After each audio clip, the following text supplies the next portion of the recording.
ভারতের সামরিক শক্তিকে আরো আধুনিক ও কার্যকর করতে 52,000 কোটি রুপির বড় ধরনের প্রতিরক্ষা ক্রয়ের অনুমোদন দিয়েছে দেশটির সরকার। এই সিদ্ধান্ত নেওয়া হয়েছে ডিফেন্স অ্যাকুইজিশন কাউন্সিল বা ডিএসি এর সর্বশেষ বৈঠকে।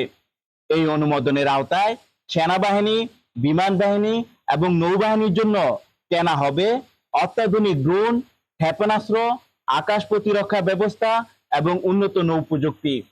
সেনাবাহিনীর জন্য আছে আকাশ তরঙ্গ নামে একটি অত্যাধুনিক ইলেকট্রনিক ওয়ারফেয়ার সিস্টেম, যা শত্রুপক্ষের ড্রোন শনাক্ত ও প্রতিহত করতে সক্ষম।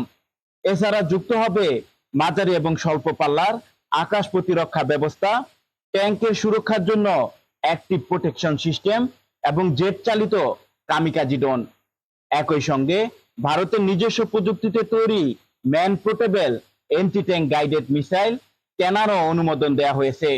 এর আওতায় সেনাবাহিনী পাবে 100টি লঞ্চার, 2,300টি ক্ষেপণাস্ত্র এবং 5টি প্রশিক্ষণ সিমুলেটর। অন্যদিকে বিমান বাহিনীর জন্য কেনা হবে হাই অল্টিটিউড পসুডু স্যাটেলাইট। দীর্ঘ সময় আকাশে অবস্থান করতে সক্ষম এই মানববিহীন প্ল্যাটফর্ম নজরদারি, গোয়েন্দা তথ্য সংগ্রহ, যোগাযোগ এবং দূরবর্তী এলাকা পর্যবেক্ষণে গুরুত্বপূর্ণ ভূমিকা রাখবে।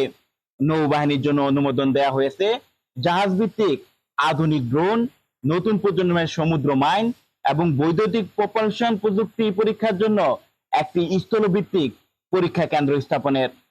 বিশেষজ্ঞদের মতে এই উদ্যোগের মাধ্যমে ভারত ড্রোন প্রযুক্তি, আকাশ প্রতিরক্ষা, ক্ষেপণাস্ত্র সক্ষমতা এবং নৌশক্তিকে আরো আধুনিক করবে।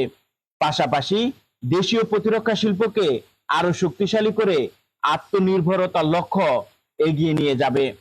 এভাবেই স্থল, আকাশ ও সমুদ্র তিন বাহিনীর সক্ষমতা একসঙ্গে বাড়াতে বড় পদক্ষেপ নিল ভারত।